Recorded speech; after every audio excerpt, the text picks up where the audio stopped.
Assalamualaikum warahmatullahi wabarakatuh. Alhamdulillahi rabbil alamin. Wabihi nasta'inu ala umuri dunya wad din. Wassalatu wassalamu ala al-mab'uthi rahmatan lil alamin. Nabiyyina Muhammadin wa ala alihi wa sahabatihi wat tabi'in. Wa man tabi'ahum bi ihsanin ila yaumiddin. Ya ayyuhalladzina amanu attaqullaha haqqa tuqatih. ولا تموتن إلا وأنتم مسلمون يا أيها الناس اتقوا ربكم الذي خلقكم من نفس واحدة وخلق منها زوجها وبث منهما رجالا كثيرا ونساء واتقوا الله الذي تساءلون به والأرحام إن الله كان عليكم رقيبا يا أيها الذين آمنوا اتقوا الله وقولوا قولا سديدا يصلح لكم أعمالكم ويغفر لكم ذنوبكم ومن يطع الله ورسوله فقد فاز فوزا عظيما أما بعد. Ikhwah sekalian, kita akan membahas beberapa hadis kelanjutan dari kajian sebelumnya tentang Kitabul Fitan. Dan kita kemarin telah bahas bahwa fitan merupakan ujian. Dan Allah Azza wa Jal menentukan ini sebagai kondisi akhir zaman. Semakin jauh orang dari masa kenabian, maka semakin banyak fitnah yang terjadi. Kemudian fitnah itu bertingkat-tingkat. Kita katakan yang paling berat adalah fitnah terhadap agama. Para ulama menyebutkan bahwa fitan ini semuanya bahaya. Bahkan Nabi SAW memberikan solusi biar tidak masuk. Caranya bagaimana? Jauhin. Kalau bisa menjauhi. Kalau nggak bisa, kepepet. Kepepet, betul-betul kepepet. Kayak orang misalkan ini kemarin yang ada orang tawuran ya. Ada orang tawuran, dia nggak pengen ikut di mana-mana, dia lewat aja. Tapi dikira salah satu dari kubu kepukul dia. Dia mau cari lari itu bingung, dia mau lari ke sana itu. Di tengah-tengah kepukul. Sampai jatuh motornya, sampai apa. Itu kalau cuma tawuran. Kalau caruk bagaimana? Apa itu? Sampai bawa celurit apa semacam. Kacau dia. Ya, ada yang cuma nonton itu yang di konten-konten itu. Dia cuma nonton. Orang kan pada bilang, udah tahu kayak begitu ditonton gitu. Tapi subhanallah, ada orang yang memang dia nggak sengaja. Kalau dari jauh sudah tahu ada yang rame, dia pergi menjauh. Tapi kalau sudah deket bagaimana? Nah itu kalau orang yang memang ribut tapi ributnya tidak parah. Kalau saya betul-betul bunuh-bunuhan. Itu kan maunya ribut aja. Tapi kalau saya bunuh-bunuhan bagaimana? Dan itu memang bunuh-bunuhan itu realita nanti di akhir zaman. Nabi SAW mengatakan akan ada orang yang tidak ngerti. Dia bunuh itu dasarnya apa? Apalagi yang terbunuh. Dia kenapa dibunuh? Sampai dia bingung. Nabi SAW mengatakan, kalau bisa kalian pecahkan pedang kalian. Jadi yang ujungnya yang tajam itu dihantam pakai batu biar tidak ikut-ikutan dia di dalamnya. Kalaupun seandainya ada orang nyerang masuk ke dalam, dia nggak sampai bisa menggunakan pedang itu. Mati-mati mending daripada dia membunuh. Sampai dikatakan, kun abdallahil maktul. Jadilah kamu hamba Allah yang terbunuh daripada membunuh. Kan kayak ngeri kan. Kita gak kebayang itu kondisinya bagaimana. Karena ingat dulu waktu di kajian Syekh Abdul Muhsin Al-Abbad. Lagi rame-ramenya Suriah. Suriah lagi ribut dengan pemerintahnya. Sampai ada kepala keluarga itu bingung. Kalau saya berhadapan dengan tentara ini bisa memperkosa anak istri saya. Mereka lari bisa, itu pengennya lari. Tapi kadang-kadang kan gak mampu untuk lari. Akhirnya mereka berpikir, daripada diperkosa tentara, mending anak dan istri saya bunuh dulu. Itu pertanyaan itu sampai dilayangkan ke Syekh Abdul Muhsin. Boleh apa tidak seperti itu? Jawabannya enggak. Antum mati-matian sudah untuk mempertahankan diri, melawan sebisa mungkin. Kalau sekarang kalian bunuh keluarga sudah ketakutan dari musuh mereka, takut dari kamu juga. Tapi artinya ini kebingungan yang sampai tingkatnya sudah level bingung sudah.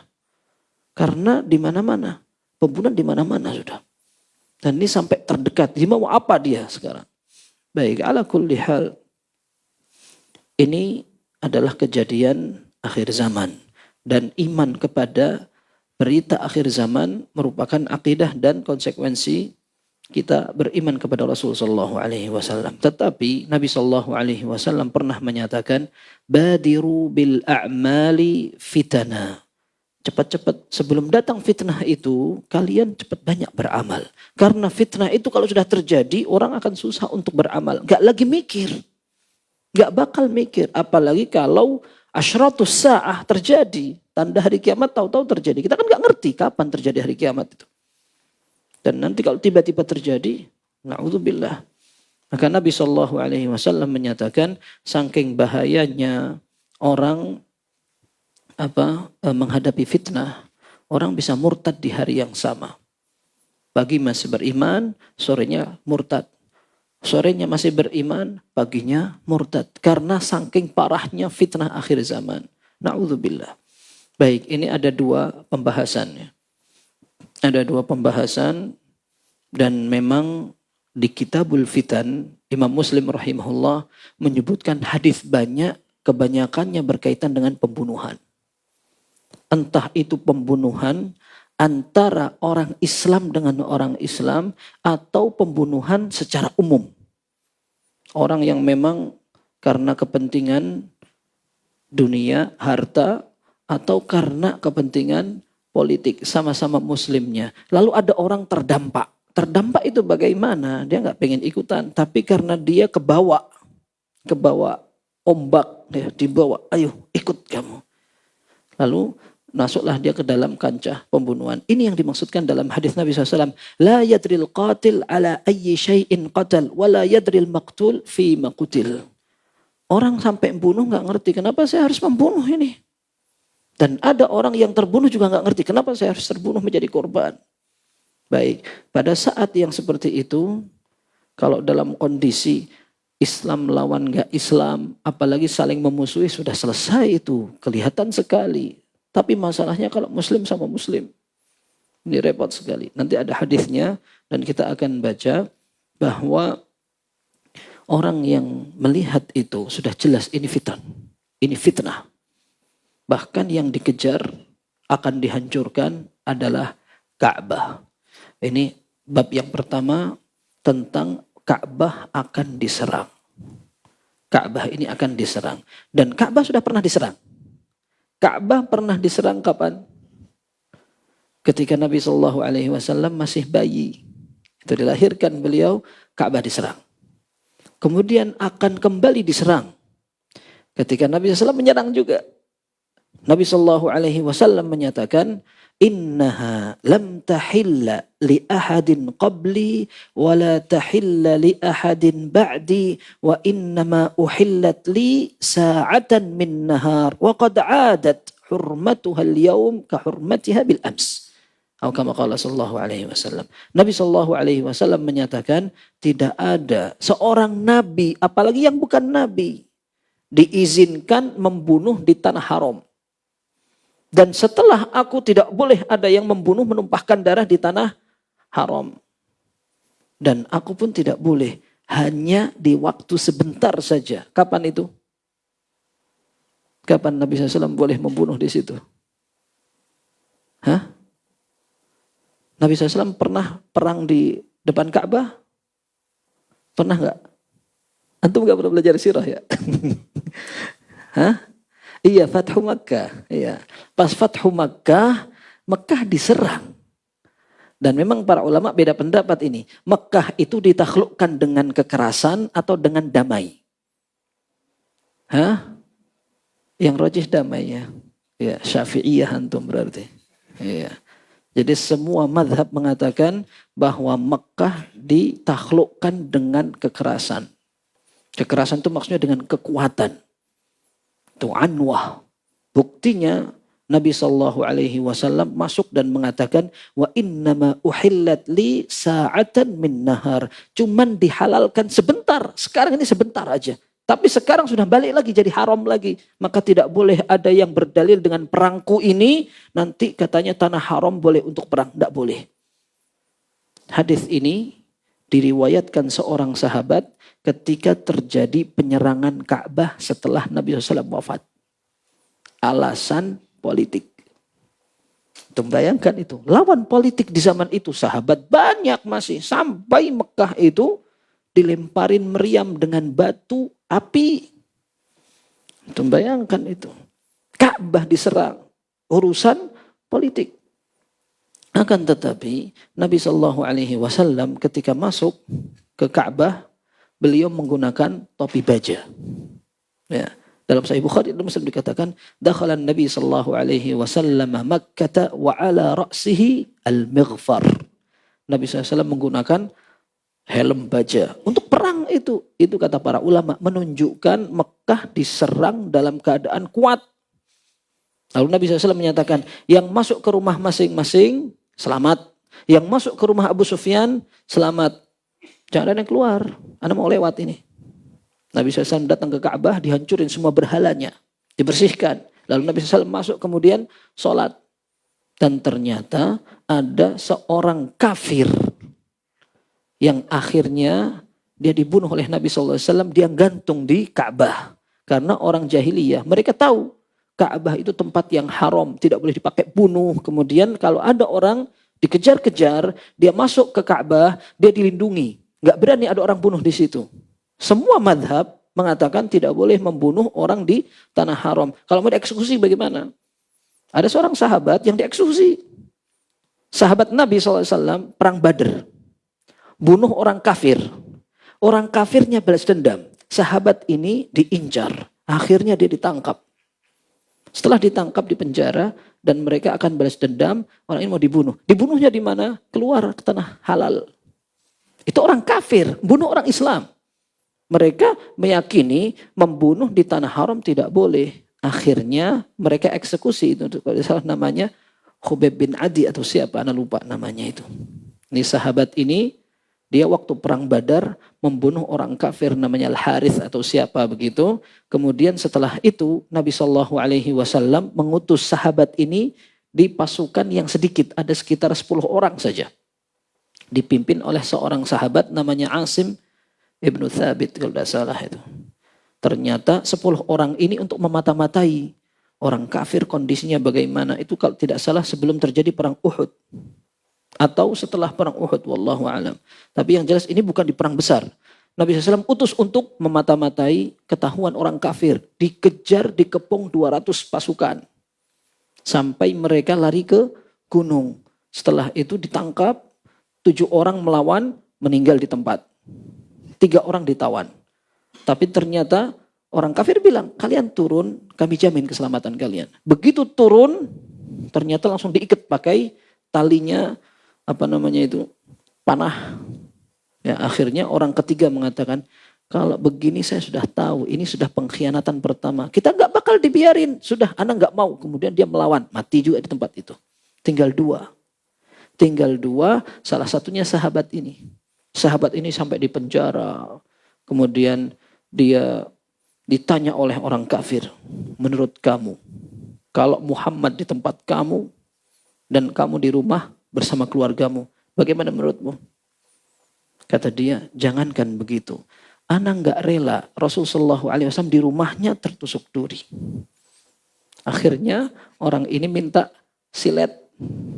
Dia pengen untuk cukur bulu-bulu yang lain, kemaluannya dicukur karena tahu besok mau dieksekusi mati. Akhirnya dikasih silet itu, pas dikasih silet, anak kecil punya orang kafir itu masuk main. Dipangku sama ini sahabat Khubayb bin Adi ini. Dipangku. Ibunya kaget, subhanallah itu anak saya masuk. Kejahatan, takut banget itu perempuan. Maka Khubayb mengatakan, kamu gak usah takut. Kamu khawatir saya nyembelih dia. Nggak bakal. Anak nggak bakal ngelakuin kayak gini sama anak kecil. Malah anak kecil itu tenang sama sahabat ini. Tapi akhirnya ini perempuan masuk Islam.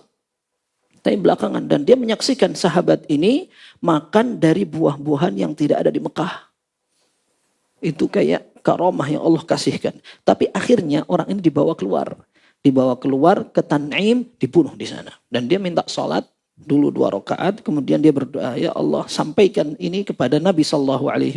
Dan akhirnya dieksekusi di situ. Intinya orang kafir pun mereka tidak mau menumpahkan darah di tanah haram. Ya. Tetapi pas Fathu Makkah, Nabi SAW pengen masuk, ternyata ada orang namanya Abdullah ibnu Khatal. Abdullah bin Khatal ini asli namanya Abdul Uzza ibnu Khatal. Ada yang mengatakan demikian. Pas masuk Islam diganti oleh Nabi SAW namanya Abdullah bin Khatal. Tapi ternyata murtad dia. Murtad, kemudian dia ngaku saya dulu menjadi tukang tulis wahyu.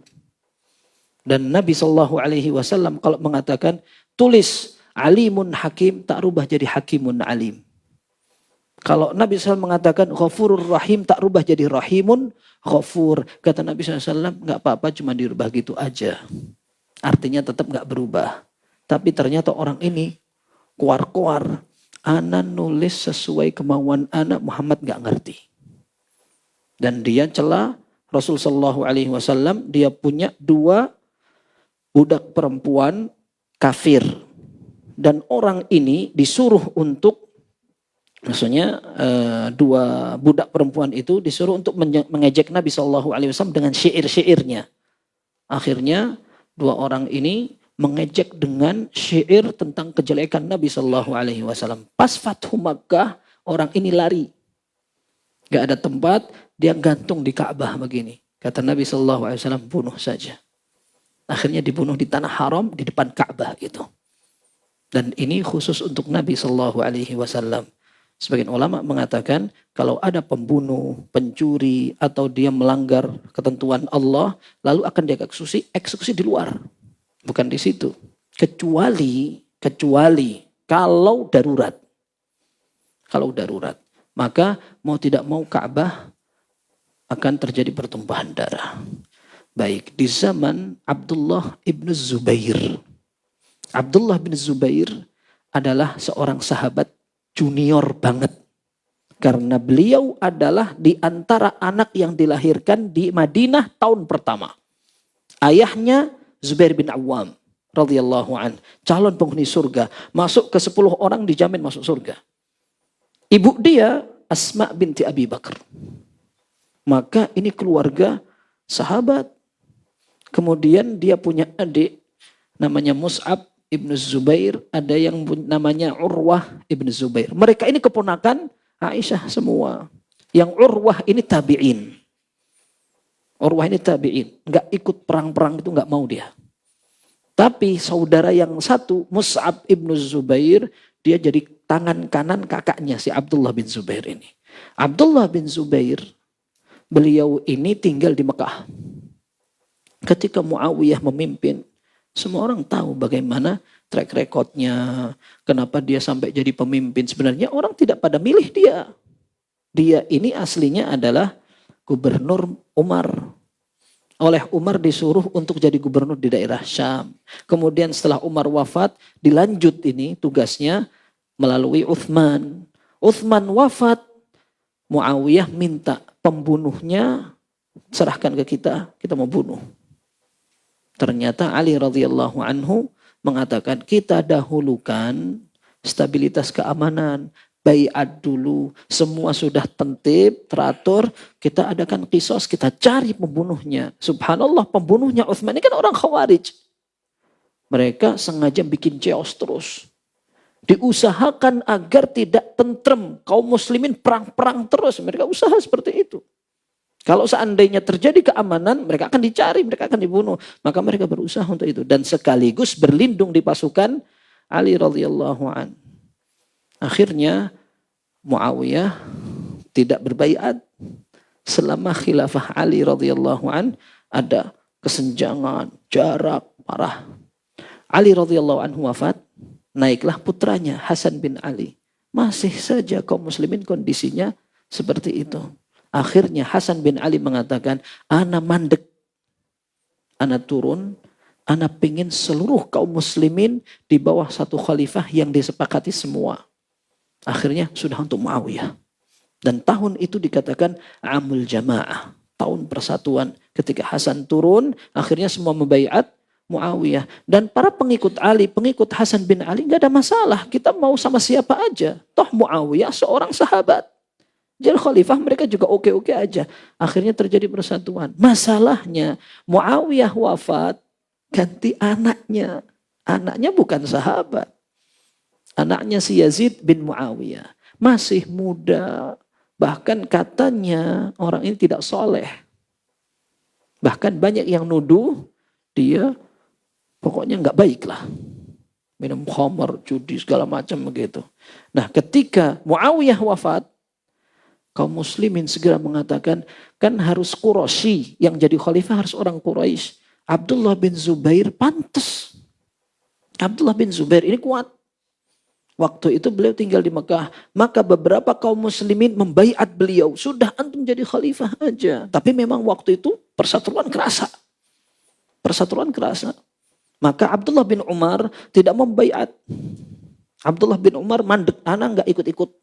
Sampai urusan selesai. Baru nanti anak akan baiat siapa yang menang. Dan subhanallah akhirnya Abdullah bin Zubair kan kalah. Abdullah bin Zubair terbunuh. Dipasung. Ditaruh di kayu. Begitu. Abdullah bin Umar lewat. Di dalam sejarah itu, dia lewat depan jenazahnya Abdullah bin Zubair. Kemudian Abdullah bin Umar mengatakan, anak kan sudah bilang, gak usah sibuk dengan ini. Gitu. Tapi artinya dia seperti nyesel gitu. Kenapa harus terjadi kayak begini? Yang bunuh siapa? Hajjaj bin Yusuf al-Thaqafi. Memerangi Ka'bah untuk menghancurkan lawan politiknya. Dan Abdullah bin Zubair, kalau kita baca sejarahnya itu, sempat kuat. Sempat kuat itu. Dan kaum muslimin di berbagai belahan dunia, mereka sudah senang ini Abdullah bin Zubair aja. Waktu itu, pasukan dinasti Bani Umayyah, atau sebelum Bani Umayyah, tapi keluarganya Muawiyah, sudah melemah. Orang yang loyal dengan dia, sudah melemah. Orang dalam sejarah dikatakan, orang sisa-sisa loyalisnya Muawiyah, aja, dia lari ketakutan. Lari ketakutan, minta dilindungi oleh salah satu pejabat di satu tempat di Irak. Ternyata yang melindungi saja dibunuh. Artinya chaosnya itu kacau itu. Jadi sempat lemah ini. Pasukannya Muawiyah dan orang yang tersisa itu sempat lemah. Sehingga orang itu sampai sudah ini ganti Abdullah bin Zubair. Tapi subhanallah. Memang Allah kasih ketentuan semuanya. Ada beberapa orang yang masih loyal. Kemudian mereka bersatu, bergabung, menghadapi pasukan. Sampai akhirnya menghadapi pasukannya Mus'ab bin Zubair. Adiknya Abdullah bin Zubair. Sampai Mus'ab bin Zubair terbunuh. Saat itu mulai besar. Bergabung lagi. Sampai akhirnya berhasil menyerang Ka'bah. Abdullah bin Zubairnya dibunuh juga. Ini muslim semua. Muslim semua itu. Tapi memang itulah kondisi fitnah. Sampai sebagian orang mengatakan, ikut yang mana ini? Sebagian sahabat milih untuk tidak ikut-ikut. Baik, ini kita tidak sampai melihat seperti itu. Maka kata Syekhul Islam Ibn Taimiyah rahimahullah, kalau kita melihat sejarah, alhamdulillah Allah sudah selamatkan kita. Enggak melihat ini sahabat perang, kita ikut yang mana bingung kita. Kalau Allah selamatkan kita dari kejadian itu, maka sekarang tinggal mempertahankan. Mudah-mudahan Allah menyelamatkan lisan kita dari ngomong yang jelek terhadap sahabat. Maka At-Tahawi rahimahullah dalam kitab akidahnya, beliau mengatakan di antara akidah Ahlussunnah, kita menahan diri untuk ngomong yang tidak terhadap para sahabat. Wal kaffu amma syajara bainahum. Kita menahan diri untuk ngomong macam-macam terhadap para sahabat. Yang terjadi sudah. Dan masing-masing para sahabat berijtihad. Mereka orang berilmu semua. Agamanya baik, ilmunya memang sudah waktunya mereka berijtihad. Kita ini bukan siapa-siapa, apalagi level mereka untuk mengucapkan kesalahan mereka. Sampai sebagian orang mengatakan, ini sebagian ulama memang membandingkan antara Muawiyah dengan seorang tabi'in. Muawiyah kan sahabat. Muawiyah ini sahabat Nabi SAW. Tetapi memang banyak kekurangannya kalau dibanding dengan Abu Bakar, Umar, Uthman, Ali, jauh. Jauh. Lalu dibandingkan dengan Umar bin Abdul Aziz. Umar bin Abdul Aziz dalam Sahih Bukhari disebut beliau hanya memerintah 30 bulan. Bukan di Sahih Bukhari, afwan, dalam kitab Al-Baihaqi. Dalam Ad-Dalail Al-Baihaqi disebutkan bahwa Umar bin Abdul Aziz hanya memimpin 30 bulan. Tetapi 30 bulan ini berhasil merubah sampai tidak ada orang miskin.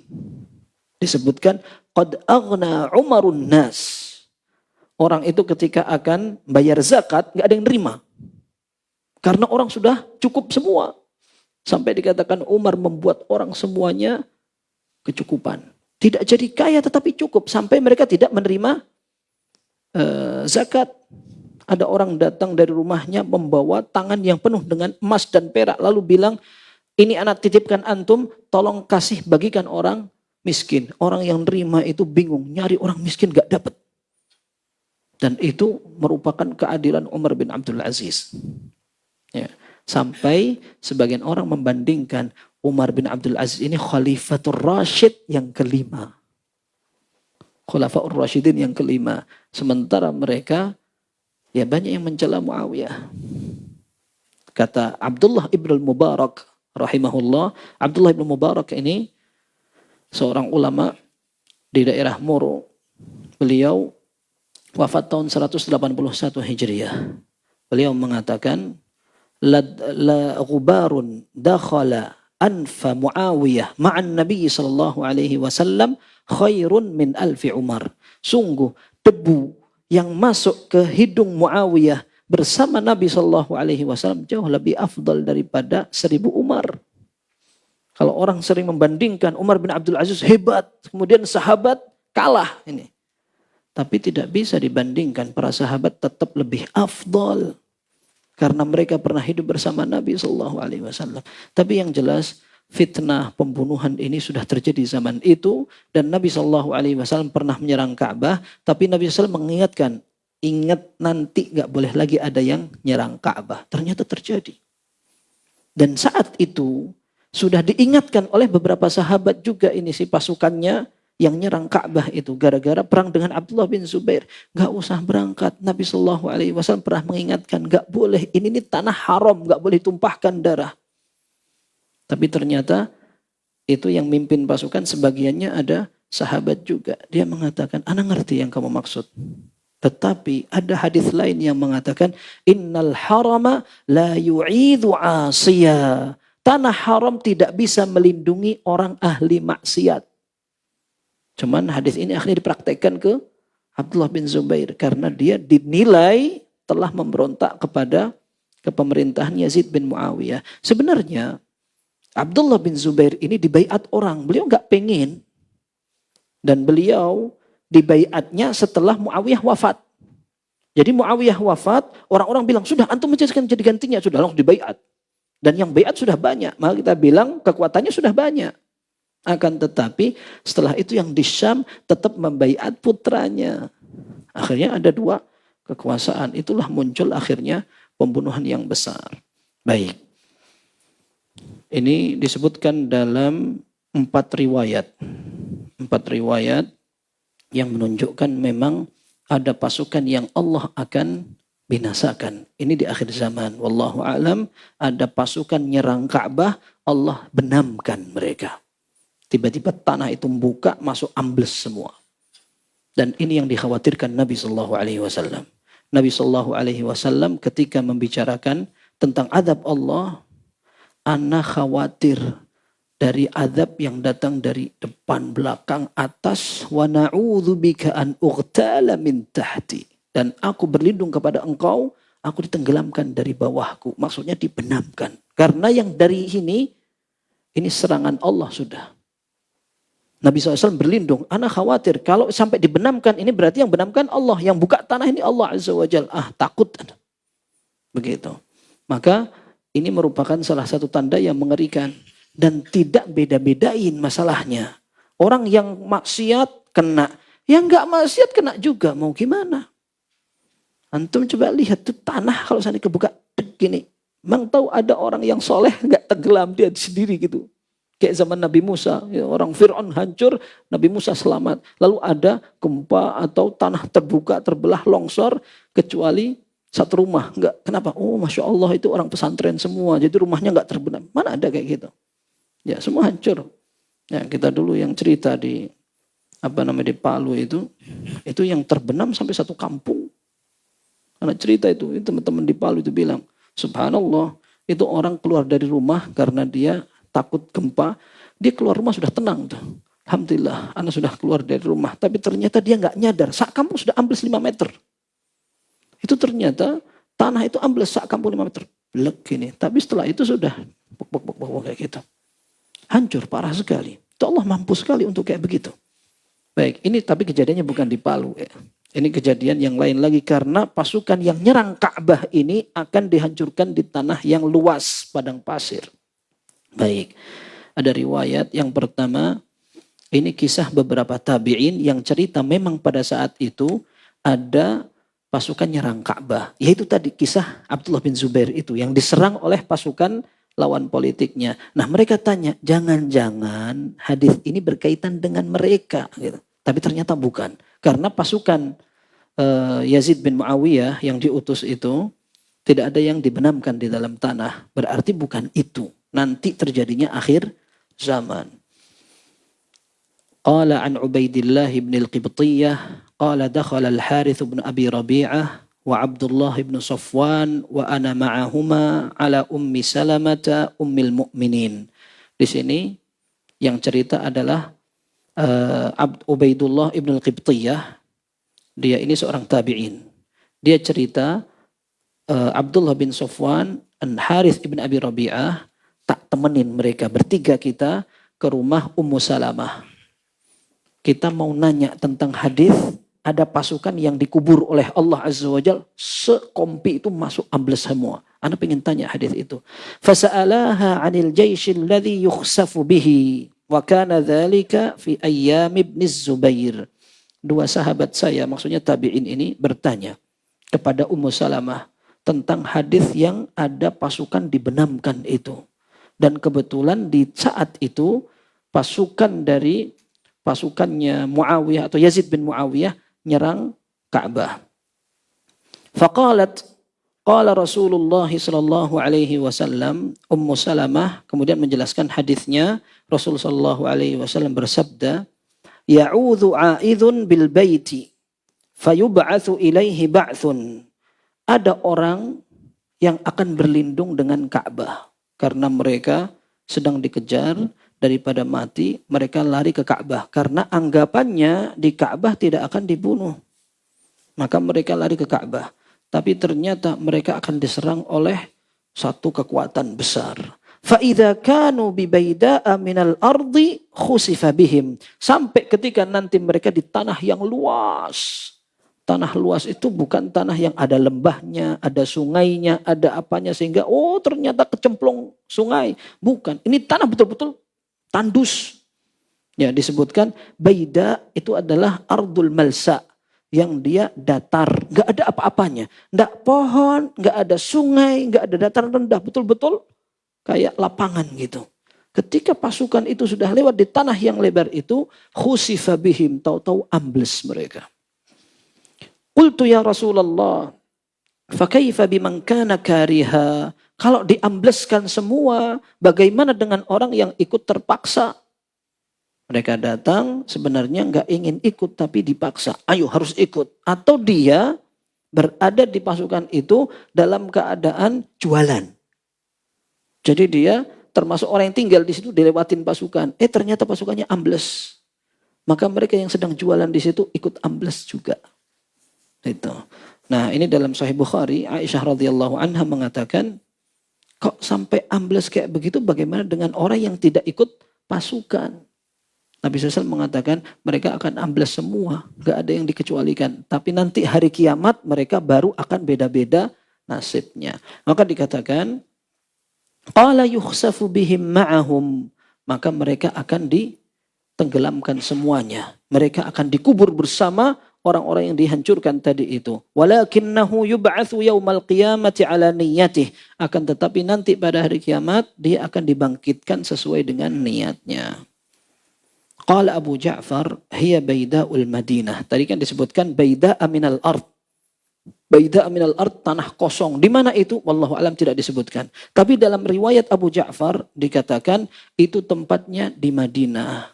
Madinah di mana ada tanah kosong? Banyak, sampai sekarang banyak. Kata Imam Nawawi rahimahullah, tempatnya di jalan menuju Mekah. Yang posisi tepatnya kata Imam Nawawi rahimahullah di depan Dzul Hulaifah. Dzul Hulaifah itu miqat sekarang. Di sana sampai sekarang pun banyak tanah kosong. Dan di tanah itu pasukan itu akan berada dan Allah tenggelamkan. Baik. Kemudian hadis yang kedua dari Hafsah. Hadis yang pertama dari Ummu Salamah. Hadis yang kedua dari Hafsah. Kenapa disebutkan demikian? Sebagian ulama mengatakan Ummu Salamah kok bisa bercerita tentang perang dengan Abdullah bin Zubair. Padahal Ummu Salamah wafatnya sebelum wafatnya Muawiyah. Ummu Salamah itu wafat tahun 59 Hijriah. Masih ada dinasti kerajaan Muawiyah. Padahal pasukan itu nyerangnya setelah Muawiyah wafat. Muawiyah wafat diganti putranya Yazid bin Muawiyah.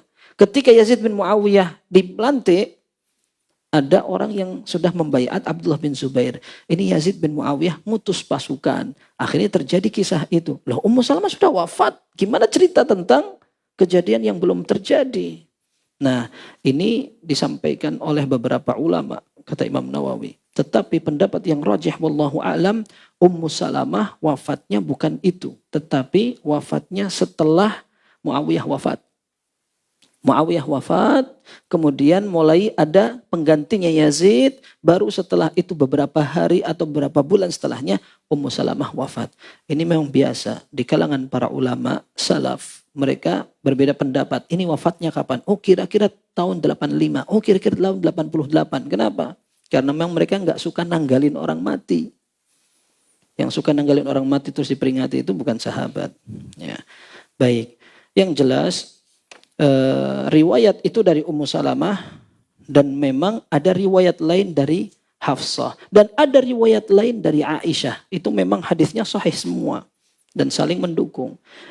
Dalam hadis yang kedua disebutkan an Hafsah radhiyallahu anha annaha sami'atin Nabiy sallallahu alaihi wasallam yaqul. Hafsah mendengar Nabi sallallahu alaihi wasallam bersabda, la ya'ummanna hadzal baita jayshun yaghzunahu. Nanti pasti akan ada pasukan nyerang Ka'bah. Nanti pasti akan ada pasukan menyerang Ka'bah. Hatta idza kanu bi bayda'a minal ard yukhsafu bi awsatihim. Sampai mereka di tanah lapang, mereka akan ditenggelamkan dari yang tengah mereka. Depan, belakang, semuanya akan ditenggelamkan. Wa yunadi awwaluhum akhirahum thumma yukhsafu bihim. Yang paling depan lihat kaget, awas. Ini ada yang ditenggelamin. Mereka memperingatkan yang di belakang. Tapi sama setelah itu yang depan dan belakang tenggelam juga. Baik. Kemudian dikatakan fala yabqa illa asy-syaridul ladzi yukhbiru anhum. Tidak tersisa kecuali segelintir orang yang akhirnya menyampaikan berita ini. Ternyata terjadi penenggelaman. Faqala rajulun, maka ada yang mengatakan asyhadu alaik annaka lam takdzib ala Hafsah wa asyhadu ala Hafsah annaha lan takdziba ala Nabi sallallahu alaihi wasallam. Dia mengatakan aku bersaksi kamu insyaallah tidak akan dusta atas nama Hafsah dan Hafsah pun tidak akan berdusta atas nama Nabi sallallahu alaihi wasallam. Ini beritanya pasti benar dari Nabi sallallahu alaihi wasallam. Ini hadis kedua. Hadis ketiga, riwayatnya tidak disebutkan dari siapa. Cuman disebutkan an ummil mu'minin. Ummil mu'minin banyak. Hadis ini dari siapa? Kata Ad-Daraqutni, ini riwayat Aisyah. Tetapi Ad-Daraqutni juga mengatakan dalam beberapa riwayat ditegaskan namanya Hafsah atau Ummu Salamah. Tapi Imam Nawawi mengatakan hadis itu semuanya meriwayatkan. Aisyah meriwayatkan, Hafsah meriwayatkan, Ummu Salamah meriwayatkan. Ummul Mukminin yang tidak diketahui siapa dia, bisa jadi salah satu dari mereka aman sudah. Baik. Disebutkan bahwa Rasul sallallahu alaihi wasallam bersabda, "Saya'udzu bihadzal bait, ya'ni al-Ka'bah, qaumun laysat lahum mana'ah wala 'adadun wala 'uddah." Akan ada sekelompok orang tidak memiliki kekuatan. Mereka karena takut, mereka akan lari berlindung di Ka'bah. Gak punya jumlah besar, apalagi kekuatan yang bisa menghalangi mereka dari musuh. Akhirnya mereka berlindung di Ka'bah. Kemudian, yub'atsu ilaihim jayshun hatta idza kanu bibaida'a minal ard khusifa bihim. Kemudian Allah akan utus. Ya, ini maksudnya Allah tentukan, takdirkan ada lawan-lawan mereka, pasukan besar menyerang mereka, tapi nggak sampai ke Ka'bah, sudah terbenam dulu di tanah yang terbuka lebar tadi. Qala Yusuf ini yang meriwayatkan hadis ini. Wa ahlus Syam yauma idzin yasiruna ila Makkah. Beliau ketika mengomentari hadis ini, kenapa sampai sebagian tabi'in menanyakan hadis itu? Karena di saat itu pasukan Syam, maksudnya pasukannya Yazid bin Muawiyah, ini sedang menuju ke Ka'bah. Jangan-jangan ini yang sesuai dengan hadis itu, gitu. Faqala Abdullah bin Safwan, ini Abdullah bin Safwan yang di hadis pertama tadi itu, dia mengatakan, "Ama wallahi ma huwa bihadzal jaish." Demi Allah bukan hadis ini berkaitan dengan itu, karena tidak ada yang terbenam akhirnya. Semuanya selamat itu. Maka hadis ini akan terjadi bukan yang sekarang. Karena memang sebagian berita Nabi Shallallahu Alaihi Wasallam terjadi di zaman sahabat. Contohnya misalkan ketika Nabi Shallallahu Alaihi Wasallam menyebutkan kerajaan Kaisar dan Romawi akan jatuh di tangan kaum muslimin. Adi bin Hatim At-Ta'i radhiyallahu an ditanya oleh Nabi SAW, diberitahu, "Ya Adi, la in talat bikal hayah, la tuksaranna aw la tuwazza'anna kunuzu Kisra." Kalau seandainya kamu panjang umur, kamu akan lihat bahwa kekayaan dan kerajaan Kisra dibagi-bagi di tengah kaum muslimin menjadi rampasan perang. Ini Adi Ibnu Hatim, ini orang Irak. Dan dia adalah orang kecil di kalangan orang Arab. Ya, di sana ada kerajaan Arab. Kerajaan Arab yang dikasih oleh kerajaan Persia. Persia gede sekali. Tapi Nabi SAW menyatakan mereka akan hancur di tangan kaum muslimin. Sampai Adi bin Hatim kayak kurang percaya. Bukan kurang percaya tapi heran gitu. Tapi dia bilang kepada Nabi SAW, "Ya Rasulullah, Kisra bin Hurmuz yang antum maksudkan itu Kisra yang sekarang berkuasa itu." "Iya, Kisra bin Hurmuz. Mereka betul-betul akan hancur nanti." Karena saking kuatnya itu. Nah, itu sudah terjadi di zaman sahabat. Nabi SAW belum wafat. Beliau menyampaikan kisah itu. Kemudian beliau wafat. Sahabat mengatakan, "Aku termasuk yang menyerang Kisra dan aku menyaksikan bagaimana semua kekayaannya menjadi ghanimah dan rampasan perang." Ada sebagian yang disampaikan Nabi SAW kejadian ketika para sahabat masih hidup. Tapi ada yang belum terjadi. Sampai sebagian orang mengatakan, jangan-jangan ini. Ternyata belum tentu itu. Baik. Kemudian dalam hadis yang ketiga disampaikan, qala Abdullah bin Safwan, "Ama wallahi ma huwa bihadzal jaish." Qala Zaid wa haddatsani Abdul Malik Al-Amiri an Abdurrahman bin Sabit an Al-Harith bin Abi Rabi'ah an Ummil Mu'minin bimithli hadits Yusuf ghaira annahu lam yudhkar fihi al-jaish alladhi dzakarahu Abdullah ibn Safwan.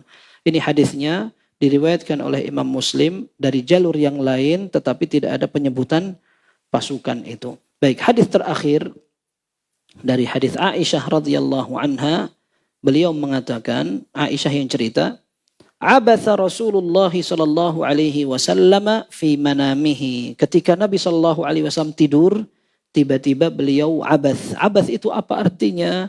Pas tidur gerak-gerak. Dalam tafsiran An-Nawawi rahimahullah, maksudnya ketika tidur tangannya kayak dorong. Begitu. Orang tidur, tahu-tahu dorong begini. Maka ketika Nabi SAW bangun, Aisyah bertanya, "Ya Rasulullah, sana'ta syai'an fi manamika lam takun taf'aluh." Antum tadi pas tidur kayak gerakkan apa? Kita nggak pernah lihat antum kayak gitu. Antum lihat apa? Faqal al-ajab inna nasan min ummati ya'ummuna bil baiti bi rajulin min Quraisy qad laja'a bil bait hatta idza kanu bil baida'a khusifa bihim. Ana melihat sesuatu yang menakjubkan, mengherankan sekali. Ada sekelompok umatku, mereka menuju Ka'bah untuk menyerang. Dan mereka sedang mengejar orang yang berlindung di sana. Sekelompok orang yang berlindung di sana. Akan tetapi ketika mereka sampai di tanah yang rata, ternyata Allah benamkan mereka. Tenggelam dan terbenam semua mereka. Faqulna ya Rasulullah, inna tariqa qad yajma'un nas. Aisyah mengatakan, ya Rasul, itu jalan hancur masuk semua, ambles semua. Loh kan di situ banyak orang, nggak semuanya pasukan. Itu ada yang tinggal di situ, ada yang jualan. Gimana dia masuk ambles semua? Kata Nabi SAW, na'am fihimul mustabsir wal majbur wabnus sabil. Iya, yang ambles nanti macam-macam. Ada yang ngerti, dia termasuk pasukan. Dia niat memang lewat jalan itu untuk menuju Ka'bah dan akan menghancurkan sana. Tapi di antara mereka ada yang dipaksa, ayo ikut. Di antara mereka ada Ibnus Sabil, orang lewat sedang perjalanan jauh, kehabisan bekal, mereka pas lewat situ. Ya sudah waktunya, takdirnya, ikut nyemplung semuanya. Itu dikatakan oleh Nabi SAW, yahlikuna mahlakan wahida. Mereka hancur dalam waktu yang sama, ambles jadi satu. Wa yasduruna masadira syatta, akan tetapi nanti pada hari kiamat mereka akan dibangkitkan Allah dengan kondisi yang berbeda-beda. Yab'atsuhumullahu ala niyatihim. Allah akan bangkitkan sesuai niat masing-masing. Kalau niatnya memang ikut pasukan yang nyerang, ya sudah dia akan dihukum. Tapi kalau dia nggak sengaja, maka Allah akan bangkitkan sesuai dengan niat masing-masing itu. Al-Imam An-Nawawi rahimahullah menyebutkan beberapa pelajaran dari hadis ini. Yang pertama, ini menunjukkan bahwa orang yang berusaha menjadi a'wan atau membantu pasukan yang besar, kelompok yang besar, atau rombongan yang besar, maka pasti dia akan kecipratan kebiasaan orang-orang yang besar itu. Kalau mereka dihukum, dia kecipratan hukumannya. Maka pelajaran berikutnya disampaikan Imam Nawawi rahimahullah, di sini disebutkan fihi taba'udu min ahli dzulm. Pelajarannya, orang perlu jauh-jauh dari orang zalim. Jangan dekat-dekat dengan orang yang zalim. Wat tahdhiru min mujalasatihim wa mujalasatil bughah. Dan hendaklah seorang menjauh, jangan suka bergaul dengan orang-orang yang zalim tadi. Li'alla yanaluhu ma yu'aqabuna bih, agar kalau mereka dihukum dia enggak kecipratan hukuman mereka. Gitu. Dan ini termasuk juga pelajaran pentingnya Nabi sallallahu alaihi wasallam memiliki tanda kenabian karena beliau menyampaikan sesuatu yang belum terjadi. Nabi sallallahu alaihi wasallam menyampaikan sesuatu yang akan terjadi padahal itu jauh sekali. Contohnya misalkan Nabi Shallallahu Alaihi Wasallam pernah berbicara dengan Jabir. Jabir baru menikah, manten baru, ditanya, "Attakhadhtum anmatan? Apakah kamu sudah beli karpet? Kamu mau hidup dengan istrimu?" "Ya Rasulullah, anna yakunu lana anmat?" Gimana kita mau beli karpet? Gak kebayang, kita ini orang miskin semuanya. Maka Nabi SAW menyatakan, "Ama innaha satakun." Itu pasti akan terjadi. Subhanallah, terjadi. Ketika kaum muslimin mulai ekonominya meningkat, kaum muslimin tambah daerah kekuasaan, kemudian harta, zakat, mal banyak banget, akhirnya para sahabat yang miskin-miskin sudah mulai agak enak ekonominya. Istri Jabir beli karpet. Diingkari oleh Jabir. Ini apa-apaan? Kamu kan yang bilang. Nabi SAW menyatakan, "Ama innaha satakun." Kan itu akan terjadi, berarti boleh, gak apa-apa. Dan ini menunjukkan perubahan. Nabi SAW sudah wafat. Kemudian Nabi SAW juga memberitahu bahwa kalian akan menaklukkan kaisar Romawi dan Persia. Ternyata terjadi sudah. Nabi SAW sudah wafat itu. Dan ada banyak berita yang belum terjadi sama sekali. Dan ini merupakan salah satu tanda kenabian. Dan kita sudah tahu bahwa di antara konsekuensi iman kepada Rasul sallallahu alaihi wasallam tasdiquhu fima akhbar. Ya, membenarkan setiap berita yang disampaikan Nabi sallallahu alaihi wasallam. Baik. Kemudian bab yang kedua berkaitan dengan akan terjadinya fitnah yang banyak. Tadi kita sebutkan fitnah ini sesuatu yang membingungkan. Ditafsirkan oleh beberapa ulama ikhtilatul haqqi wal batil. Yang benar campur dengan yang batil sehingga orang sering kebingungan. Saking bingungnya orang sampai nggak ngerti saya harus bagaimana sikapnya. Terutama fitnah akhir zaman. Banyak sekali. Umar bin Khattab sampai tanya, ada nggak di antara antum yang hafal hadis tentang fitnah yang dulu pernah kita ceritakan? Hudzaifah mengatakan fitnah banyak. Ada orang terfitnah dengan keluarganya, ada orang terfitnah dengan hartanya, tapi dia bisa menghadapi fitnah itu dengan banyak sedekah, dia bisa sholat, dia bisa beribadah untuk menghalau fitnah-fitnah itu. Bukan itu kata Umar, tapi fitnah yang tamuju kamaujil bahar. Aku pengen tahu fitnah yang bisa bergelombang seperti ombak. Mengerikan sekali. Artinya bagaimana? Banyak sekali terjadi prahara yang membingungkan dan membahayakan. Maka kata Hudzaifah radhiyallahu anhu, "Malaka walaha?" Antum ngapain tanya itu? Antum enggak bakal kena. Inna bainaka wa bainaha baban mughlaqa. Antara antum dengan fitnah itu ada pintu tertutup. Kenapa antum bingung? Maka kata Umar radhiyallahu anhu, "Ayuftahul babu am yuksar?" Nanti pintunya yang tertutup itu bisa dibuka apa dihancurin? Qala bal yuksar, itu akan dihancurin. Kata Umar, "Idzan la yughlaqu abada." Kalau gitu tidak bisa ditutup lagi. Pintu itu kalau sudah hancur, maka orang yang akan menghadapi fitnah tidak bisa membendung lagi karena pintunya sudah hancur. Maka murid-murid dari Hudzaifah bertanya, itu kan tafsiran pintu itu kan Umar. Itu Umar yang berusaha untuk menghalau terjadinya banyak fitnah. Tapi Umar sadar nggak kalau dianya itulah pintu itu? Kata Hudzaifah, sadar banget. Sadar banget. Seperti orang tahu sekarang akan habis diganti besok. Artinya itu semua orang ngerti. Sekarang akan dilanjutkan dengan besok hari. Umar ngerti kalau dialah pintu itu. Dan ternyata itu adalah salah satu kejadian terbunuhnya Umar. Dan Umar nggak kaget. Ada juga sahabat yang ngerti dia akan dibunuh. Utsman. Utsman ngerti kalau dia akan dibunuh itu. Utsman itu pernah masuk ke kebun, di situ ada Nabi sallallahu alaihi wasallam. Nabi sallallahu alaihi wasallam mengatakan kepada seorang sahabat, Abu Musa, tolong sampaikan ke Utsman bahwa dia akan masuk surga, tapi lewat sebuah musibah. Basyirhu bil jannah ala balwa tusibuhu. Dia akan dapat surga, tapi dia melewati satu fitnah dulu. Ada musibah. Utsman diberitahu begitu, beliau mengatakan Allahul musta'an. Dan ternyata Utsman dibunuh. Dan Utsman pernah dinasihatin oleh Nabi sallallahu alaihi wasallam. Kamu nanti innaka asa an yulbisaka Allahu thawban fa idza araduka an tanza'ahu fala takhla'hu.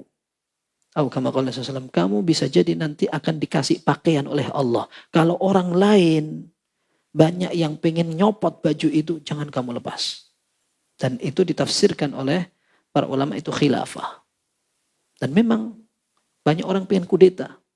Orang-orang Khawarij pengen kudeta. Mereka pengen Utsman diganti. Tapi karena Utsman bukan rindu kekuasaan. Tapi ingat pesan itu. Jangan dikasih. Sampai akhirnya terbunuh beliau. Dan beliau tidak melawan. Sama sekali tidak melawan. Tapi subhanallah, kita bayangkan di zaman itu Utsman orang nomor 1 dibunuh. Siapa yang bunuh? Orang kafir? Bukan. Orang Islam. Tapi itu orang Khawarij. Cikal bakal. Fitnah Khawarij itu ada sejak zaman Nabi SAW. Di zaman Umar mulai ada tapi tidak banyak dan tidak kelihatan. Zaman Utsman kelihatan sampai beliau terbunuh. Zaman Ali radhiyallahu anhu sampai diperangi oleh Ali. Jadi cikal bakal orang-orang bikin onar dari kaum muslimin ada. Gitu. Baik, ini fitnah semua. Kalau sampai terjadi pembunuhan, ini fitnah yang na'udzubillah. Baik, ini ada 3 hadis. Hadis yang pertama hadis Usamah radhiyallahu anna Nabiy sallallahu alaihi wasallam asyrafa ala utumin min atamil Madinah. Usamah bin Zaid cerita, Nabi sallallahu alaihi wasallam satu saat naik ke atas tempat yang tinggi. Utum itu artinya pagar atau benteng atau istana. Tempat yang besar, Nabi SAW naik ke atas, kemudian beliau melihat ke pemukiman Madinah. Lalu beliau mengatakan, hal tarawna ma ara? Wahai para sahabat, kalian lihat gak yang aku lihat? Maka Nabi SAW menyatakan, inni la ara mawaqi'al fitani khilala buyutikum kama waqi'il qatr. Aku melihat banyak fitnah yang akan terjadi di tengah-tengah rumah kalian seperti turunnya hujan. Maksudnya fitnah itu akan banyak. Bukan khusus untuk beberapa orang yang diuji, tapi kaum muslimin banyak yang kena. An-Nawawi rahimahullah menyebutkan akan terjadinya banyak pembunuhan. Dan ternyata benar. Pembunuhan itu diwarnai dengan pembunuhan Uthman, kemudian perang Siffin antara Muawiyah dengan pasukan Ali, perang Jamal antara Ali dengan pasukan Aisyah radhiyallahu anha, kemudian perang-perang yang lain tengah kaum muslimin. Dan itu kalau sudah terjadi enggak terbendung. Dan diwarnai dengan pemberontakan sejarah ini. Seperti ketika Muawiyah memimpin, ada perang aja dengan Ali. Yazid bin Muawiyah diwarnai dengan perang lagi. Di bawahnya ada lagi yang kayak begitu. Sampai ketika dinasti Bani Umayyah memimpin, pergolakannya seolah mulai kerasa, akhirnya digulingkan oleh Bani Abbasiyah. Digulingkan, mereka orang Quraisy semua. Sampai dibunuh, banyak terjadi pertumpahan darah. Kemudian jadi kayak gitu, perangnya juga banyak. Perang saudaranya juga banyak dan seterusnya. Jadi pembunuhan kayak langganan sudah. Tapi bukan berarti itu boleh. Tapi itu fitnah akhir zaman. Baik. Ketika terjadi seperti itu, bagaimana langkahnya? Ini ada dalam hadis yang selanjutnya disebutkan dari hadis Abu Hurairah. Rasul sallallahu alaihi wasallam bersabda, "Satakunu fitanun al-qa'idu fiha khairun minal qa'im, wal qa'imu fiha khairun minal mashi, wal mashi fiha khairun minas sa'i." Akan terjadi fitnah dan ini pasti akan terjadi. Nabi SAW menyampaikan dengan wahyu itu. Beliau mengatakan pasti akan terjadi. Beliau ketika melihat di Madinah begini, beliau mengatakan akan terjadi. Ana melihat ini kayaknya bakal terjadi yang banyak. Tapi beliau tidak bilang itu pembunuhan. Tapi dalam hadis yang lain, Nabi SAW menyatakan, sayakunul harj, al-harj, al-harj. Harj itu pembunuhan. Nanti akan terjadi pembunuhan. Akan terjadi pembunuhan. Dan pembunuhan itu berat banget. Nabi SAW marah kepada Usamah ketika Usamah membunuh orang kafir yang perang dengan orang muslim, pas akan dibunuh dia mengucapkan la ilaha illallah. Oleh Usamah tetap dibunuh karena tadi dia nyerang orang Islam. Giliran mau kebunuh aja dia mengucapkan la ilaha illallah, bunuh sekalian. Innama qalahu tiqa'a. Dia cuma pengen melindungi dari senjata aja. Ah enggak, sikat. Ternyata Nabi SAW marah sekali. Nabi SAW menyatakan, afala tasyukka an sadrihi. Kenapa enggak kamu bedel aja itu hatinya. Siapa tahu ente bisa melihat niatnya. Karena Nabi SAW marah ada orang sahabat bunuh orang yang sudah masuk Islam. Artinya pembunuhan itu dosa besar sekali. Tapi beliau mengatakan akan terjadi banyak. Baik, maka di dalam hadis ini beliau mengatakan akan terjadi banyak fitnah. Karena saking parahnya fitnah itu, orang yang tidur lebih baik dan aman dari orang yang berdiri. Yang berdiri lebih aman dari yang berjalan. Yang berjalan lebih aman dari yang lari. Lari maksudnya bagaimana? Bukan lari dari fitnah.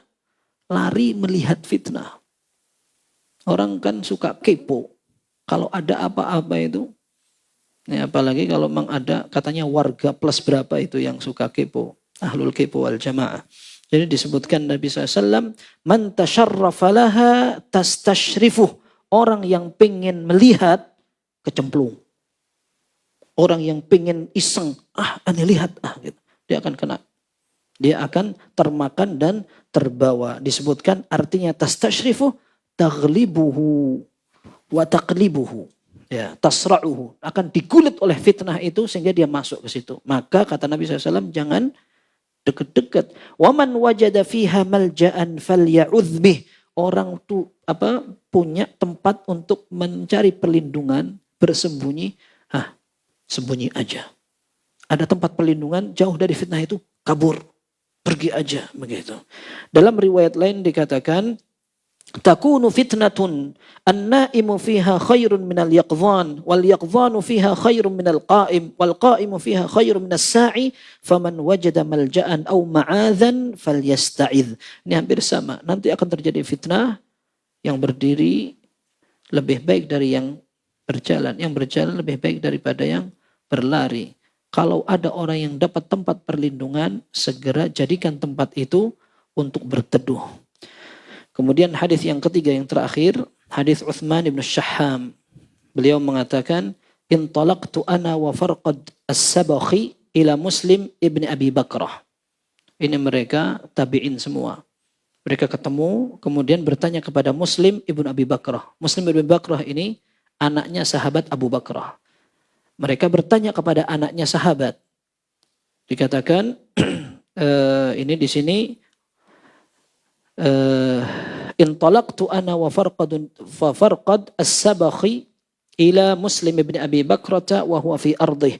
Fadakhalna alaihi faqulna hal sami'ta abaka yuhaddithu fil fitani hadithan. Kita mendatangi Muslim ibn Abi Bakrah, dia lagi ada di kebunnya atau di rumahnya. Kita tanya, antum pernah dengar enggak bapakmu cerita tentang hadis yang berkaitan dengan fitnah? Maka anak itu atau Muslim ibn Abi Bakrah mengatakan, na'am, aku pernah dengar. Sami'tu Aba Bakrata yuhaddits. Aku pernah mendengar bapakku menyampaikan hadis Nabi SAW yang berbunyi, innaha satakunu fitan. Akan terjadi fitnah nanti. Ala thumma takunu fitan. Ingat, fitnah itu betul-betul pasti akan terjadi. Al-qa'idu fiha khairu minal mashi fiha. Wal mashi fiha khairu minas sa'i fiha. Orang yang duduk lebih baik daripada yang berjalan di dalam fitnah itu. Yang berjalan lebih baik daripada orang yang jalan cepat menuju ke fitnah itu.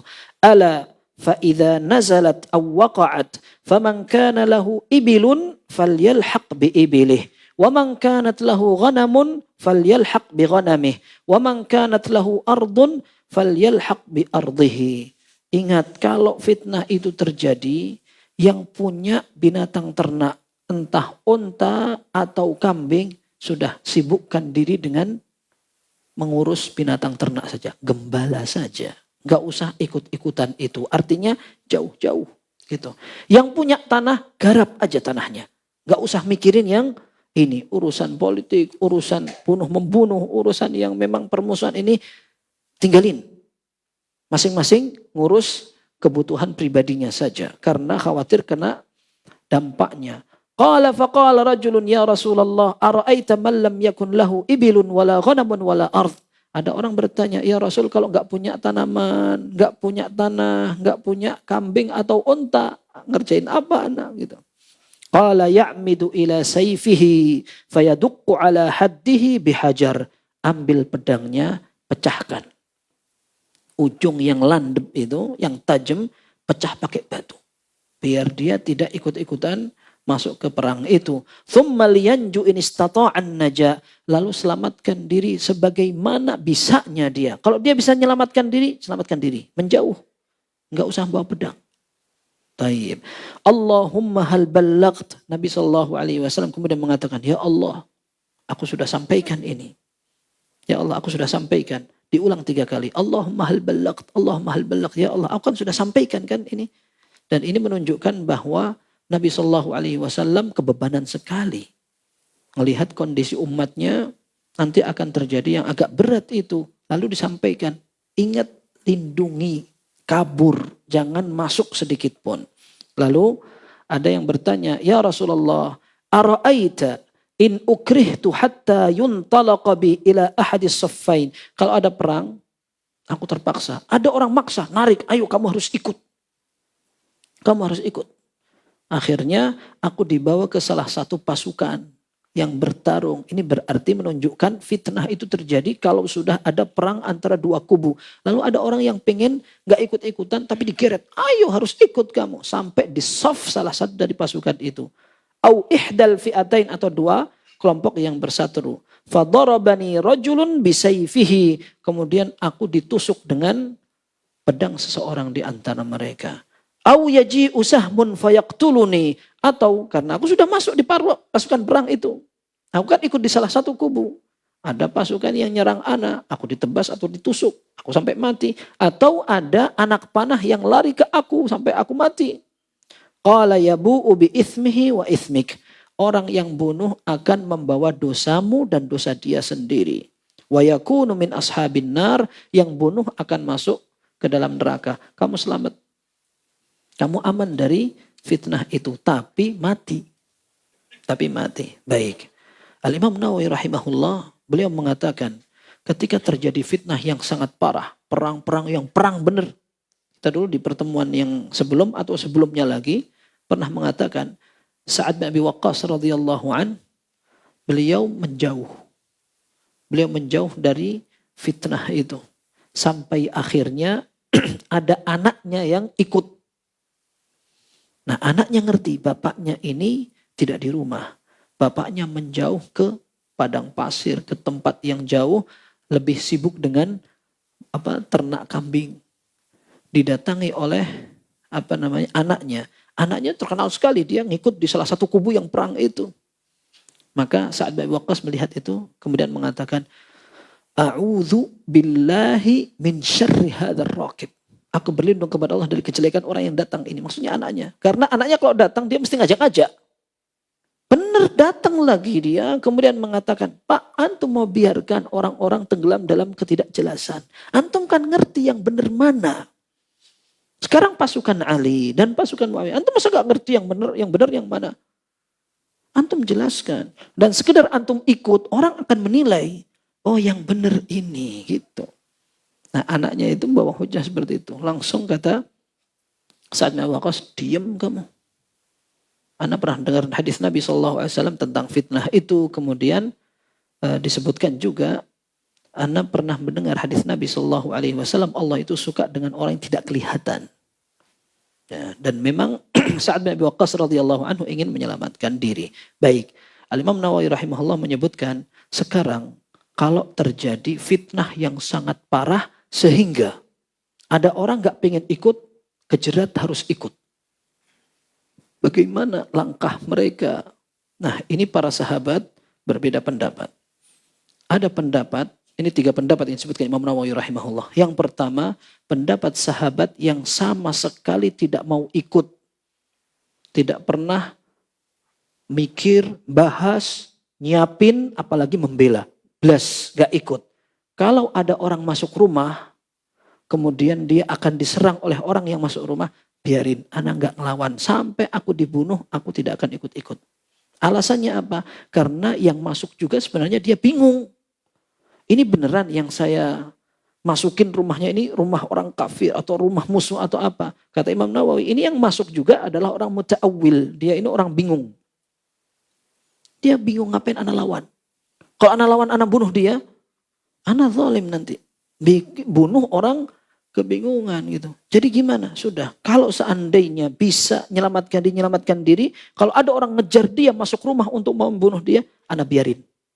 Gitu. Ini pendapatnya Abu Bakrah radhiyallahu anhu dan sahabat lain yang sepakat dengan dia. Pendapat yang kedua, pendapat Abdullah bin Umar, pendapat Imran bin Husain radhiyallahu anhuma, dan pendapat sebagian sahabat yang sama dengan itu. Mereka mengatakan kita lari dari pertempuran. Gak usah ikut-ikut. Tapi kalau ada yang masuk ke rumah kita, ya kita lawan. Kita lawan. Cuman sebatas perlawanan, itu pun yang masuk rumah. Tapi jangan cari-cari keluar begitu. Dan ini pendapat Abdullah bin Umar. Dan Abdullah bin Umar ini, beliau termasuk orang yang bantah ketika ada seorang penduduk Madinah, katanya dia sahabat, namanya Abdullah bin Hanzalah. Ada sahabat lain, Abdullah yang lain, mereka berdua ini pergi ke daerah Syam, kemudian melihat ada Yazid bin Muawiyah. Yazid bin Muawiyah, kata 2 orang ini, ana melihat gak pantas belas jadi khalifah. Orang banyak maksiatnya, orang masih muda, orang yang apa pokoknya dijelaskan kekurangan-kekurangannya. Lalu dua orang ini ngajak-ngajak penduduk Madinah, ayo jangan taat, ayo nggak usah baiat. Bikin ribut. Abdullah bin Umar datang ke rumahnya.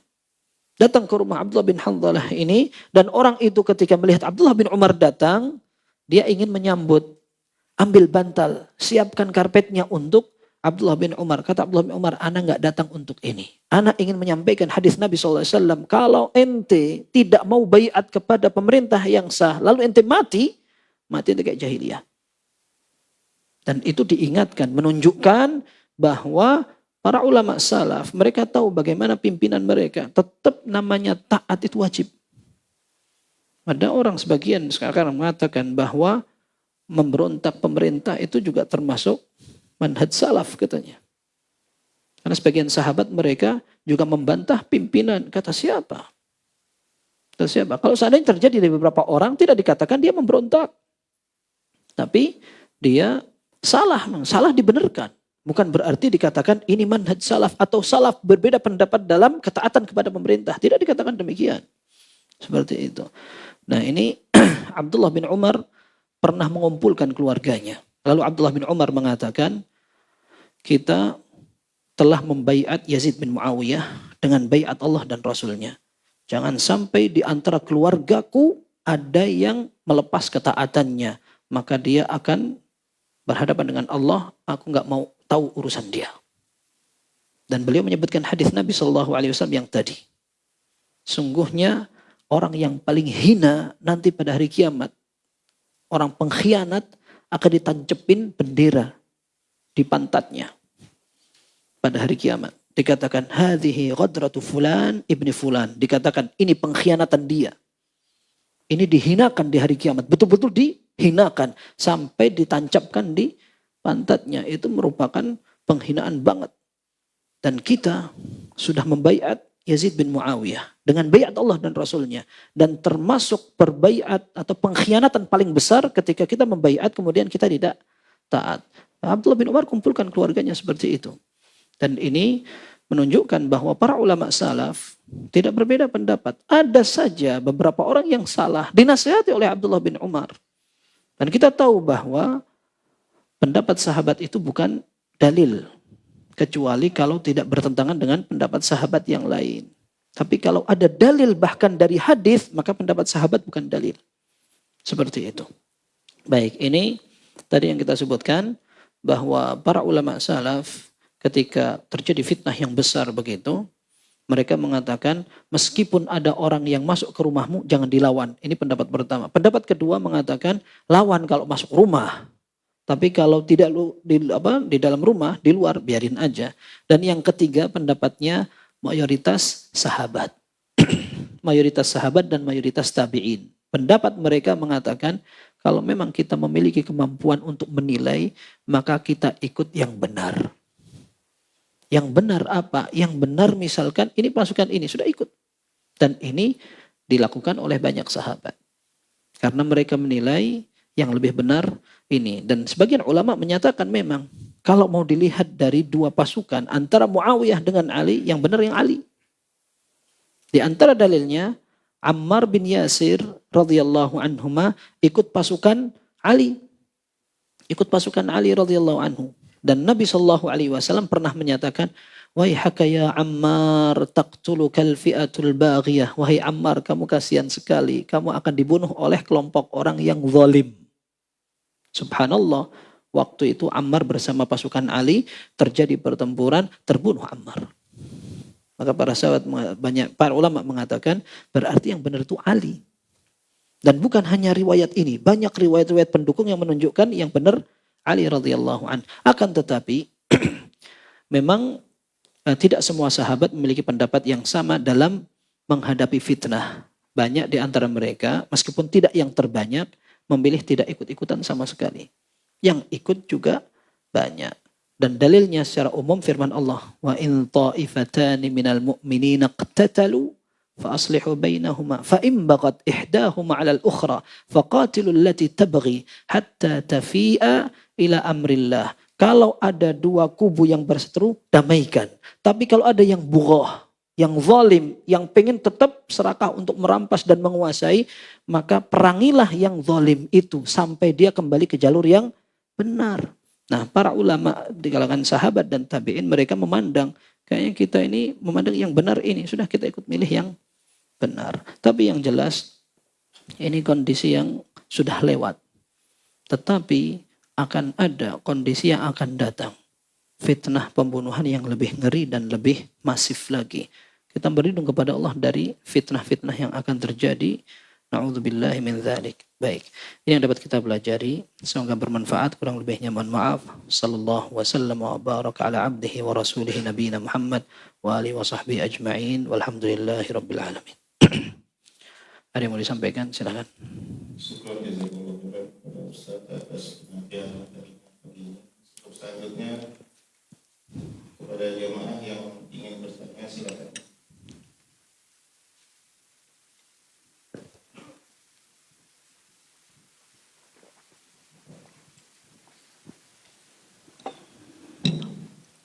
Ya, kalau itu kesempatan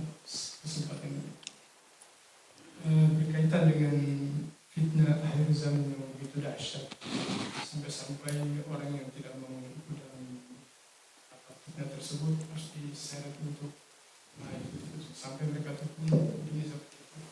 Yang menjadi pertanyaan saya adalah apakah orang yang terbunuh pada saat itu dikategorikan sebagai orang yang syahid dan mereka mendapatkan padilah pada orang yang syahid? Afwan. Dalam hadis ini tidak disebutkan apakah mereka termasuk orang yang syahid, orang yang beruntung atau apa.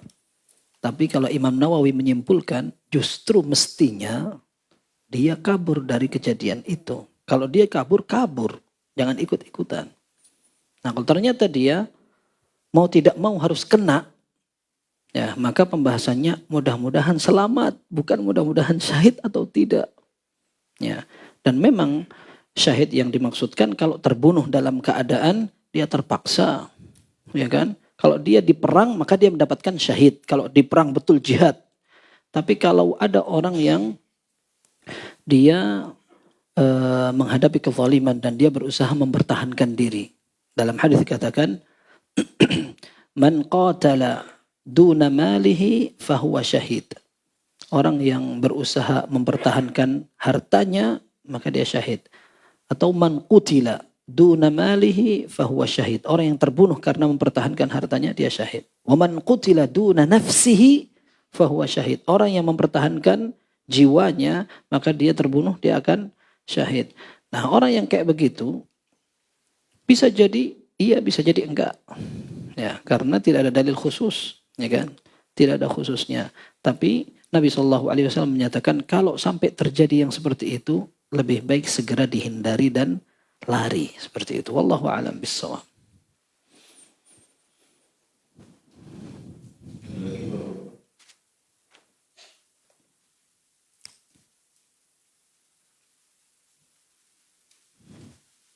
Baik Ustaz, karena tidak ada pertanyaan lagi, mau diberikan kesimpulan atas kajian pagi ini sekaligus untuk kajian pagi. Baik. Imam Muslim rahimahullah menyebutkan di pembahasan ini, pembahasan tentang akan ada orang perang. Sebelumnya juga sama. Akan ada orang yang ditenggelamkan. Kemudian nanti pembahasan berikutnya, Nabi SAW menyatakan akan ada dua orang yang saling membunuh. Idzal taqal muslimani bisayfayhima. Kalau ada dua orang muslim yang saling membunuh. Dan ternyata dua-duanya masuk neraka. Meskipun tidak kekal. Bisa jadi dua-duanya akan dibakar aja kemudian diselamatkan. Akan tetapi pembahasan-pembahasan yang ada sekarang ini berkaitan dengan darah semua. Dan akan ada fitnah-fitnah yang lain. Maka karena ini sudah merupakan ketentuan Allah. Tetapi Nabi SAW memberikan solusi. Di antara solusinya kita cepat-cepat beramal. Nabi SAW menyatakan, badiru bil a'mali fitana. Cepat-cepatlah kalian beramal sebelum kalian terhalangi dari amal itu karena banyak fitnah. Dan fitnah macam-macam. Kemudian yang kedua, kita minta perlindungan kepada Allah. Ya. Nabi SAW dalam Sahih Muslim pernah minta kepada sahabat, "Ista'idzu billahi minal fitan, ma dhahara minha wa ma batan." Mintalah perlindungan kepada Allah dari fitnah yang kelihatan maupun yang tidak. Kemudian doa terakhir sebelum salam di tasyahud. Nabi SAW mengajarkan, "Wa'udzu bika min fitnatid dunya wa fitnatil mamat." Aku minta doa atau perlindungan dari fitnah dunia dan fitnah kematian. Fitnah dunia masuk di sini. Maka doa agar dilindungi dari fitnah ini penting sekali. Baik, ini yang dapat kita pelajari, mudah-mudahan bermanfaat. Wassallallahu wasallam wa baraka ala abdihi wa rasulihi nabiyina Muhammadin wa ala alihi wa sahbihi ajma'in. Subhanakallahumma wa bihamdik asyhadu an la ilaha illa anta astaghfiruka wa atubu ilaik. Walhamdulillahi rabbil alamin.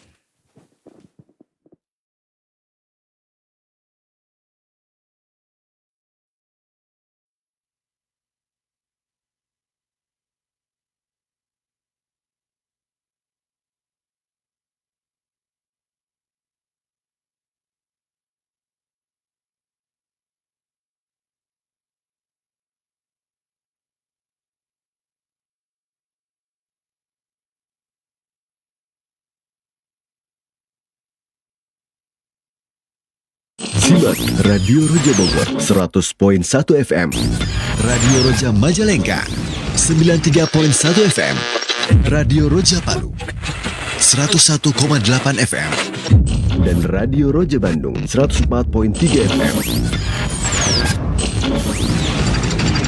Menebar